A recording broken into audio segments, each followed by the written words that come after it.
유시아 님이 쓴 책 새는 날아가면서 뒤돌아보지 않는다 중에 보면요, 아프리카의 한 부족 이야기가 소개되는데요. 이 부족은 아침에 잠에서 깨면 노래를 먼저 부르고 그 노래에 맞춰 춤을 추며 하루를 시작한다고 합니다. 저도 아프리카 선교지 탐방을 갔다 왔지만 정말 아프리카 분들의 삶에는 이 열정적인 노래와 춤이 일상입니다. 그런데 특이하게도 이 부족에서는요, 누가 아프거나 우울증에 걸려서 의기소침해지면 부족의 치료사가 찾아가 제일 먼저 묻는 질문이요, 의사분들처럼 어디가 아픈가가 아니라 다음 네 가지를 묻는다고 합니다. 첫 번째, 마지막으로 노래한 것이 언제인가? 두 번째, 마지막으로 춤춘 것이 언제인가? 세 번째, 마지막으로 자신의 이야기를 한 것이 언제인가? 네 번째, 마지막으로 고요히 앉아 있었던 것은 언제인가? 이 네 가지를 한 것이 오래 전 일이면 몸과 마음이 병드는 것은 당연한 일이라는 겁니다. 여러분, 하나님의 형상으로 지음받은 인간의 삶에 참으로 소중한 것 중에 하나가요, 바로 노래와 춤입니다. 저는 노래는 좀 하지만 춤은 영 꽝이기 때문에 좀 개발하고 싶지만 이게 잘 안 돼요. 여러분, 노래는 목소리로, 춤은 몸으로 표현되죠. 그런데 정말 삶 속에서 이 노래와 춤이 사라진 인생은 너무나 무기력한 인생이요, 의기소침한 인생일 수밖에 없다는 겁니다. 저는 위에 소개한 질문들이 하나님 나라 백성인 우리 성도들의 활력 있고 생명력 있는 삶에도 그대로 연결되는 질문이라고 생각됩니다. 여러분이 마지막으로 하나님을 진심으로 찬양했던 것이 언제입니까? 마지막으로 감사하며 기뻐 찬양하며 춤을 춘 것이 언제였습니까? 우리 중 어떤 분들은 찬양을 예배 순서의 한 부분 정도로 생각하지만 사실 성경은 찬양을 영혼의 상태로 봅니다. 무슨 말이냐면 하나님이 우리 안에 주신 영적 생명력의 불이 타오를 때 그 불은 반드시 찬양으로, 감사와 기쁨으로, 예배로 흘러나오게 되어 있다는 겁니다. 또 반대로 찬양으로, 감사와 기쁨으로 예배하는 사람은 그 영혼이 생명력 있게 살아있다는 증거라는 거죠. 그래서 시편의 마지막인 150편은요, 시작과 마지막으로 할렐루야, 너희는 여호와를 찬양하라 외치며 마지막 6절에서 이렇게 선포합니다. 호흡이 있는 자마다 여호와를 찬양할지어다 할렐루야. 그러면서 시편이 마무리돼요. 자, 그런데 문제는 우리가 영혼의 바로미터와 같은 이 찬양을 잃어버리는 순간이 너무 많다는 겁니다. 우리의 삶 속에서 찬양의 불길이 끊길 때가 있다는 거죠. 삶의 상황이 어렵고 마음이 지치면 감사 대신 불평이, 찬양 대신 한숨이, 믿음 대신 매우 복잡한 감정들이 우리 안을 채우기 시작합니다. 그래서 찬양을 잃어버립니다. 곧 영혼이 아프기 시작합니다. 영적 우울증에 빠져서 삶과 신앙에 있어 의기소침해집니다. 그래서 어떻게 보면 그리스도인의 영적 건강은요, 고난 속에서도 영적으로 어두운 한밤중에도 찬양을 할 수 있는가에 달려 있습니다. 여기서 믿음의 실력이 드러난다는 거죠. 자, 그렇다면 우리의 질문은 이것이죠. 어떻게 하면 우리는 꺼지지 않는 찬양의 삶을 살아낼 수 있을까? 어떻게 하면 오늘 본문의 바울과 실라처럼 감옥에서도 하나님을 노래하며 자랑할 수 있을까? 이 질문을 가지고 오늘 본문을 바라보면요, 사도행전 16장이 단순히 감옥문이 열리고 메인 것이 다 벗어지는 놀라운 기적을 보여주는 장면만이 아니라 꺼지지 않는 찬양의 신앙이 무엇인지를 우리에게 알려주는 귀한 영적 원리의 보물 창고가 됩니다. 자, 오늘 말씀에서 발견하게 되는 꺼지지 않는 찬양의 특징은 무엇입니까? 우리 영혼을 살아나게 하는 찬양의 삶을 살려면 무엇을 기억해야 합니까? 오늘 본문에서 세 가지 성경이 말씀하는 찬양의 특징을 붙잡고 이 저녁 좀 기도했으면 좋겠는데요. 제일 먼저 이 성경이 말씀하는 꺼지지 않는 찬양의 특징은요, 찬양은 강구가 아니라 해석이라는 점입니다. 자, 우리가 잘 알다시피 오늘 본문에서 바울과 실라가 왜 빌립보 감옥에 갇히게 된 겁니까? 빌립보 성에서 점을 봐주는 귀신 들린 여종을 고쳐주었기 때문입니다. 바울이 예수 그리스도의 이름으로 그녀에게서 나오라고 선언을 하자 그녀를 괴롭히던 귀신이 즉각적으로 예수 이름의 권세 앞에 떠나갑니다. 여러분, 좋은 일 한 것 아닙니까? 그런데 이 선하고 귀한 치유의 기적을 보며 분노하는 사람들이 있었습니다. 바로 이 귀신 들린 여종의 점치는 능력으로 돈을 벌던 주인들이었습니다. 성경이 주인들이라고 하는 걸 보면 이 종을 소유, 관리, 점집을 운영하는 사람들이 몇몇 있었던 것 같아요. 투자자들이었는지 모르겠는데. 자, 그래서 주인들이요, 이제 귀신이 떠나니까 이 여종이 점을 잘 쳐요, 못 쳐요? 못 치는 겁니다. 그래서 바울과 실라를 성의 관리들에게 고발하고 주인들과 아는 사이였는지 아니면 뇌물을 받았는지 바울과 실라는 조사도 없이 바로 잡혀져서요, 옷을 찢어 벗기고 이들에게 관리들은 매질을 가합니다. 이렇게 억울하게 많이 맞고 나서 깊은 감옥에 갇힌 겁니다. 사랑하는 기도자 여러분, 만약 여러분 인생에 이렇게 억울하고 황당한 일이 생긴다면 여러분은 신앙인으로서 깊은 감옥 안에서 어떤 영적 반응을 하실 것 같습니까? 우리가 같이 본문 25절 말씀 읽을까요? 바울과 실라의 반응입니다. 같이 읽죠. 한밤중에 바울과 실라가 기도하고 하나님을 찬송하며 죄수들이 듣더라. 여러분, 저는 솔직하게 여기 기도하고는요, 이해가 매우 잘 됩니다. 저도 기도했을 것 같아요. 그런 상황에서 깊은 감옥에 매인 채로 갇히면요. 그런데 아마도 그 기도가요, 주로 원망의 기도, 탄식의 기도였을 것 같습니다. 사실 기도는 어떻게 보면요, 나의 마음을 하나님께 토하는 표현의 행위이자 더불어 요청의 행위입니다. 그래서 우리가 시편을 보면 이해가 안 가는 하나님을 향해 자신의 답답하고 억울한 마음을 솔직하게 표하는 기도가요, 정말 많습니다. 더불어 그렇게 자신의 솔직하고 힘든 사정을 다 토한 다음에는 그럼에도 나를 불쌍히 여겨달라고, 이 상황에서 제발 벗어나게 해달라고 구하는 간구 기도가 나오죠. 그래서 제가 이해하는 기도는요, 무엇보다 피조물로서 하나님을 향해 자신의 마음을 솔직하게 표현하는 것이요, 또한 진심 어리게 구하는 행위입니다. 그게 바로 기도예요. 자, 그런데 본문을 보면 바울과 실라가 기도만 했다고 하지 않고 뭐라고 말씀합니까? 한밤중에 바울과 실라가 기도하고 하나님을 찬송하며. 저는 이 부분이 은혜는 되지만 솔직하게 도전이 돼요. 이해가 잘 안 돼요. 어떻게 여기서 기도는 했다는 게 이해가 되는데 하나님께 찬양을 할 수 있었을까? 여러분, 찬양은요, 하나님이 내 삶에 행하신 능력과 베풀어 주신 그 신실하신 성품을 자랑하고 높이는 거잖아요.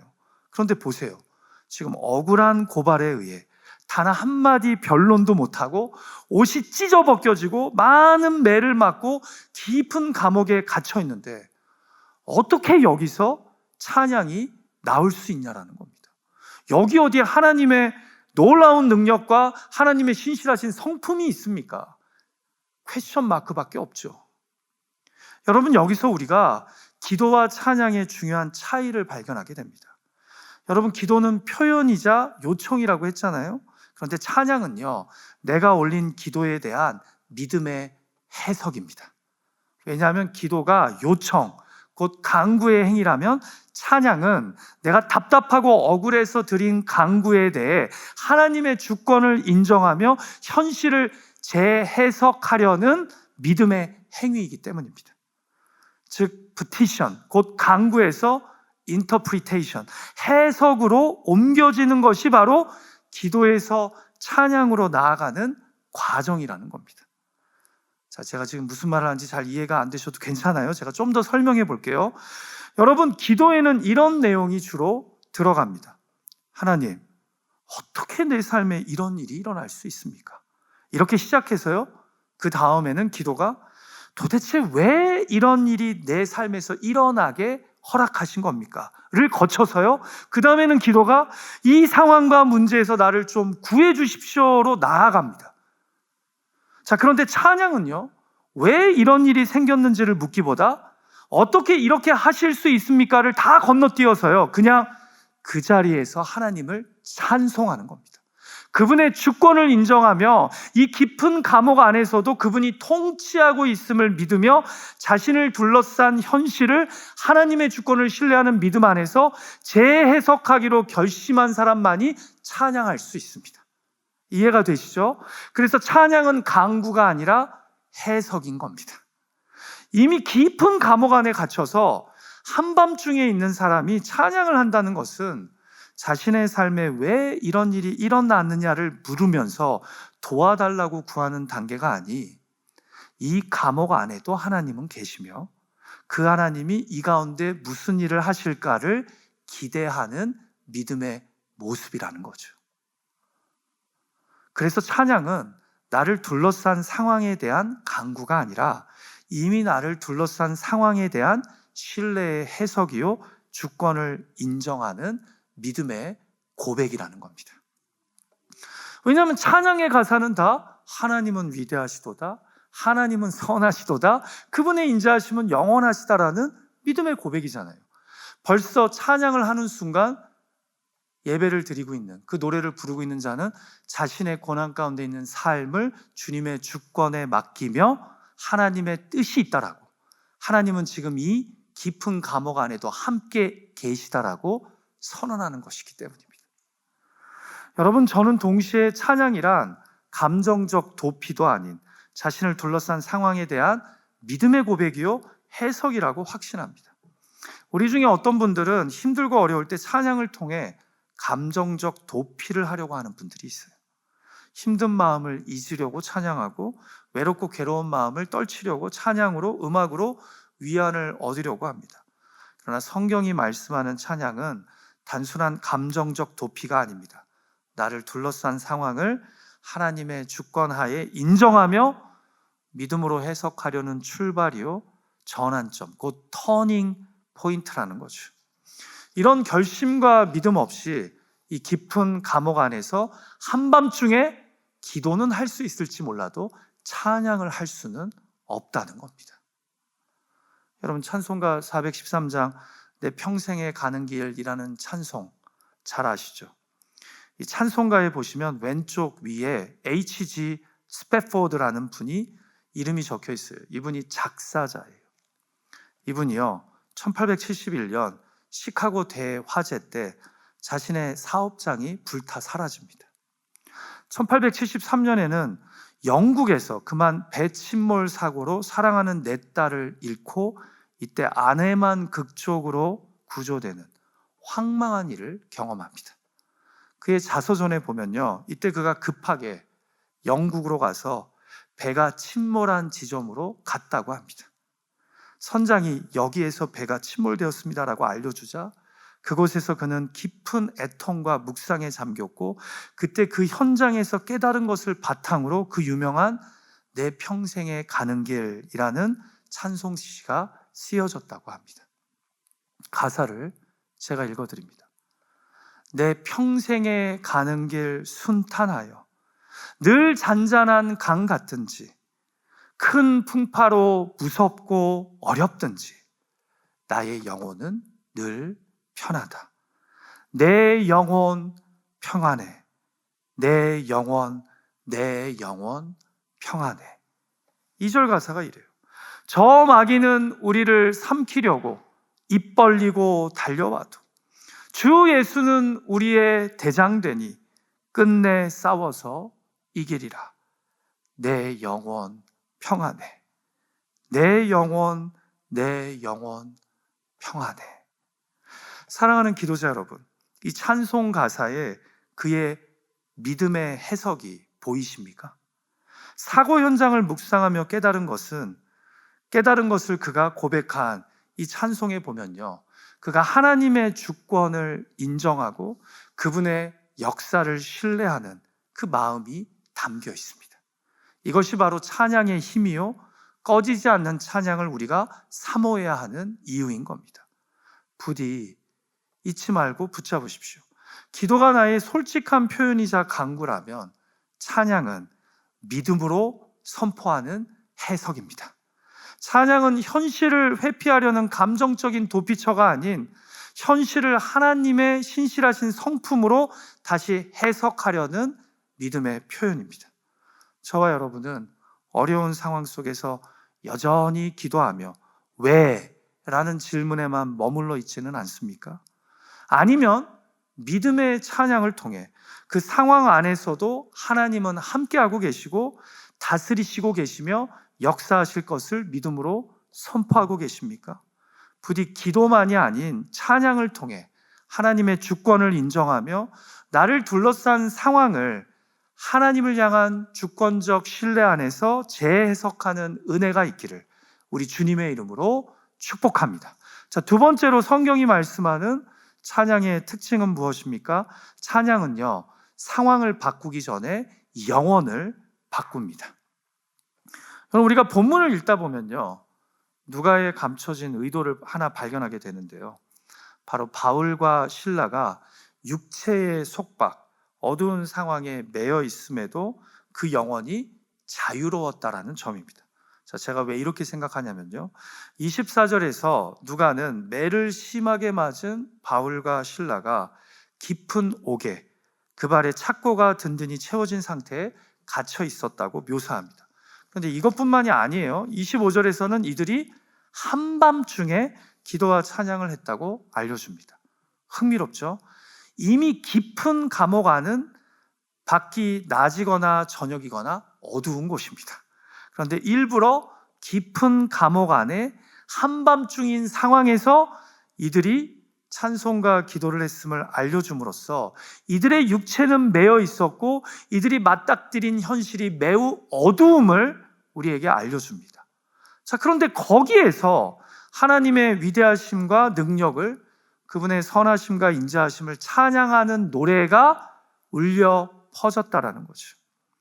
한마디로 이들의 육체는 속박되었고 둘러싼 상황은 짙은 어둠 가운데 있음에도 이들이 찬양을 통해 그 영혼이 자유해지고 밝게 살아있음을 대조적으로 알려주고 있다는 거예요.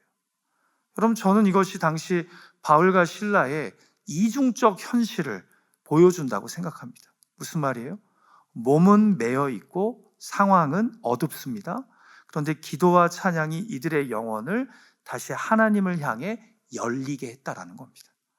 상황은 여전히 바뀌지 않았는데 이들의 영혼이 찬양을 통해 살아나고 자유로워지자 다시 소망하고 기대하게 되었다라는 거죠. 그래서 여러분, 어떻게 보면 성경은 기적 이전에 먼저 영혼의 해방을 우리에게 보여줍니다. 찬양을 통해 내 영혼이 살아나야 믿음이 꺼지지 않게 되고 다시 소망하는 가운데 기적이 일어난다는 거죠. 비록 내 몸은 매여 있고 내 상황은 지금 어두컴컴한 가운데 있지만 찬양과 기도를 드리는 사람의 영혼은 깨어나게 되고 그 속박된 육신의 상황 속에서도 그 영혼이 자유로워지면서 하나님을 향해 영혼이 살아 움직이며 하나님을 바라볼 수 있게 된다는 거예요. 찬양이 상황을 바꾸기 전에 내 영혼의 자유를 이끌어낸다는 겁니다. 사랑하는 예배자 여러분, 우리는 상황이 풀리면 찬양을 올리려고 하지만 성경은 찬양을 할 때 둘러싼 상황에 의해 묶여있는 내 영혼이 먼저 자유케 된다고 우리에게 말씀합니다. 찬양은요, 환경이 좋아지고 달라질 때 나오는 노래가 아니라 묶여있던 내 영혼을 하나님을 향해 깨워주는 행위입니다. 찬양은 감옥을 없애지는 않지만 감옥 속에서 먼저 영혼의 자유를 회복시켜준다는 거죠. 요즘에는 제가 좀 많이 잊어버린 것 같아요. 근데 청년 때부터 저는 기도가 안 되면요, 찬양을 불렀습니다. 무릎 꿇고 기도하다가 기도가 잘 안 드려지고 답답하고 마음이 분심되면 그러면 찬양을 했어요. 그러면 어느덧 묶였던 제 영혼이 다시 자유해지고 힘을 얻으면서요, 오히려 기도를 더 담대하게 하는 것을 경험했습니다. 또 여러분, 설교자로서 보면요, 찬양이 뜨겁게 자유롭게 열정적으로 드려지는 곳에서는 설교하기가 너무나 편한 것을 자주 경험합니다. 무슨 말이에요? 이미 온전하고 뜨거운 찬양을 통해 영혼의 마음 문이 활짝 열리고 기경이 되면요, 어떤 말씀을 전해도 그것을 감사함으로, 사모함으로, 신뢰함으로 빨아들이는 회중들의 모습을 볼 때가 참으로 많습니다. 그래서 뜨겁고 온전하게 찬양하는 곳에 가서 말씀 전하는 게요, 힘이 들지 않아요. 왜냐하면 이미 찬양을 통해 그 영혼이 하나님을 향해 활짝 열려 있기 때문입니다. 그래서 찬양은요, 우리 내면을 하나님을 향해 활짝 열리게 역사하고 그 위에 말씀이 뿌려지고 역사할 때 우리 삶에 큰 변화가 일어나는 겁니다. 부디 상황이 아닌 영혼을 먼저 바꾸고 기경하는 이 찬양의 능력을 경험함으로써 꺼지지 않는 찬양의 사람들이 되시기를 주님의 이름으로 축복합니다. 찬양은 상황을 바꾸기 전에 내 영혼을 기경하고 바꿔준다라는 거예요. 이 찬양의 능력을 맛보면 맛볼수록 우리가 꺼지지 않는 찬양의 예배자들이 된다라는 거죠. 자, 마지막으로 성경이 말씀하는 이 찬양의 특징은 무엇입니까? 우리가 꺼지지 않는 찬양의 삶을 살려면 무엇을 기억해야 합니까? 찬양은요, 하나님이 역사하시는 통로라는 겁니다. 자, 첫 번째 레슨이 찬양은 강구가 아니라 믿음의 해석이라고 했죠. 이미 기도를 거쳐 찬양을 하는 순간 우리는 이 감옥에 갇힌 상황도 하나님의 주권하에 있는 상황이요, 하나님은 이 감옥 안에서도 나의 찬양을 들으시는 분임을 선언하는 거예요. 그러니까 해석이 일어나고 있는 거예요. 두 번째로 찬양은 상황을 바뀌기 전에 뭘 바꾼다고요? 영혼을 바꾼다라고 했죠. 자, 그럼 마지막 세 번째로 바로 찬양이 하나님의 개입을, 하나님의 역사를 부른다는 겁니다. 자, 다 같이 본문 26절의 말씀을 우리가 한 목소리로 읽어볼까요? 바울과 실라의 찬양이 감옥 안에서 울려 퍼지는 가운데 일어난 일을 우리에게 알려줍니다. 같이 읽죠. 시작.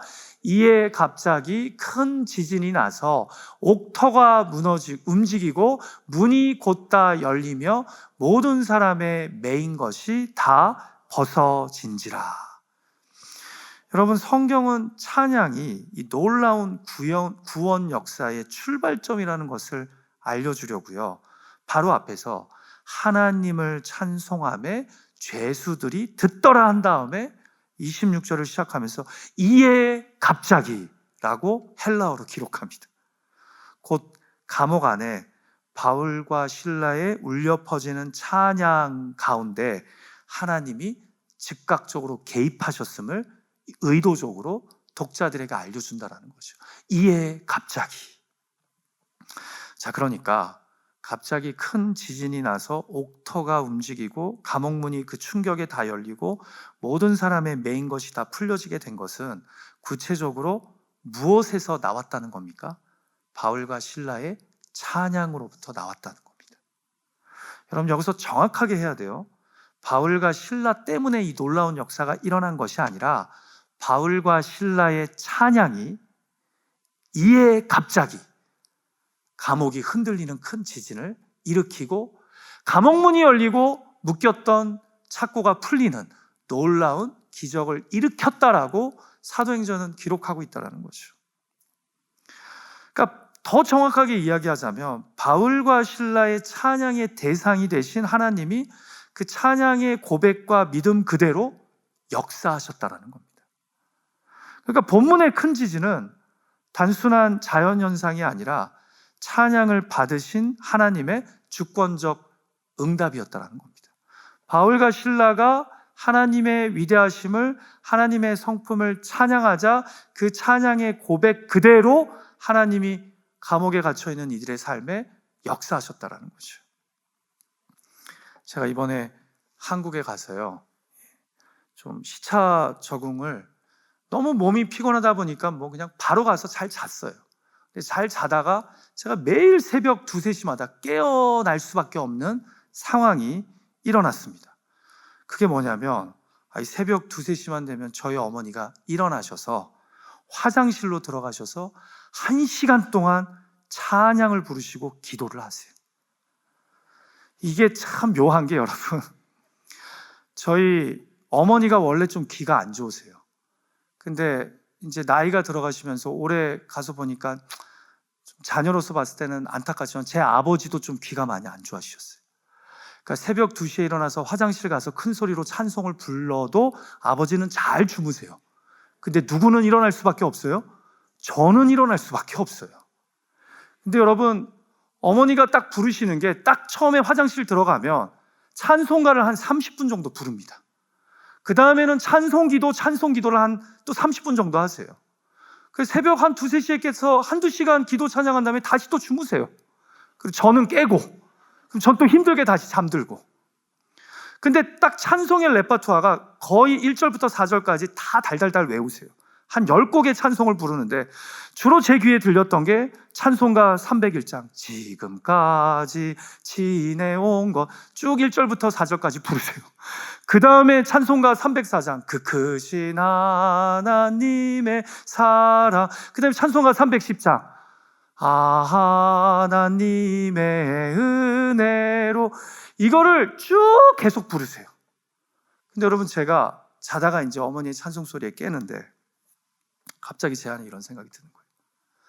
40년 전에 10대 때 제가 어머님이 부엌에서 설거지하면서 지금까지 지내온 것 주의 크신 은혜라, 그 찬송 들었고요.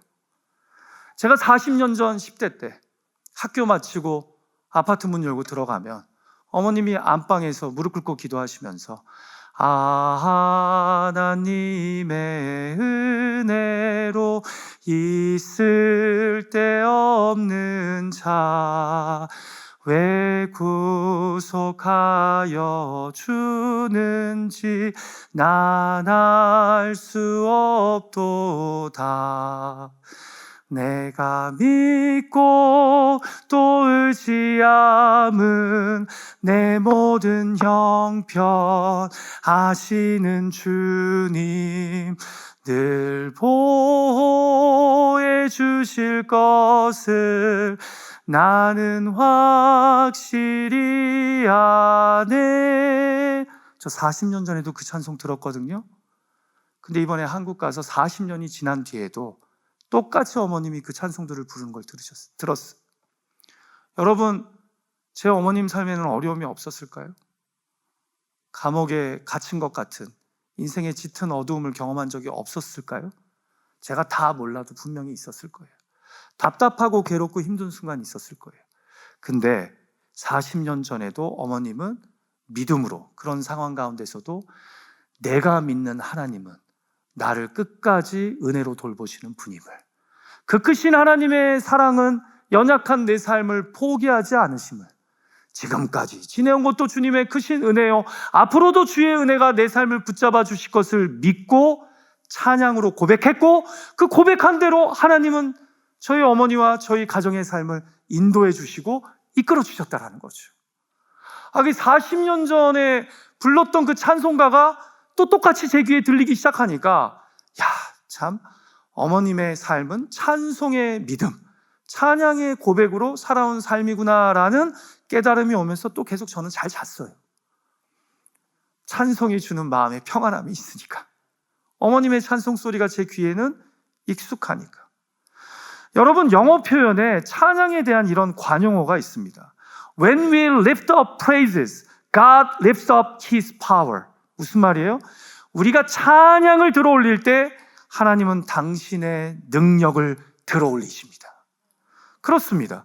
하나님, 우리가 깊은 감옥에 갇혀 있음에도, 어두운 한밤중에 있음에도 믿음으로 찬양을 선포하면 그 찬양의 고백 그대로 하나님은 우리 삶 가운데 당신의 능력을 보이시며 역사하시는 분인 줄 믿습니다. 그래서 찬양은 하나님이 스스로 일하시는 자리를 여는 믿음의 통로이자 하나님의 역사하심을 초청하는 방법인 줄 믿습니다. 저와 여러분은 이 찬양의 자리를 사모하며 찬양할 때 정말 나의 몸과 마음을 다해서 고백하고 계십니까? 찬양하는 가운데 내가 고백한 그대로 역사하실 하나님을 기대하고 계십니까? 말씀을 마칠까 합니다. 사랑하는 기도자 여러분, 바울과 실라는 감옥에서 기도만 한 게 아니라 찬양까지 했습니다. 거기서 우리는 세 가지 진리를 배웁니다. 찬양은 강구가 아니라 믿음으로 해석하는, 하나님의 주권을 신뢰하는 표현입니다. 찬양은 상황보다 먼저 내 영혼을 바꿉니다. 찬양은 하나님이 역사하시는 통로입니다. 우리의 삶에도 감옥 같은 순간이 있습니다. 하지만 찬양은 감옥문을 부수는 힘이 아닙니다. 찬양은 그 감옥과 같은 삶에도 하나님이 함께하고 계시며 하나님은 내 삶 속에서 놀라운 일을 이루실 수 있음을 고백하는 것이며 하나님의 능력을 초청하는 통로입니다. 오늘 우리의 한밤중에도 꺼지지 않는 찬양의 불이 타오르기를 주님의 이름으로 축복합니다. 부디 찬양의 능력을 믿음의 여정 가운데 경험하며 faith forward하는 저와 여러분이 되기를 간절히 소망합니다. 같이 기도하죠.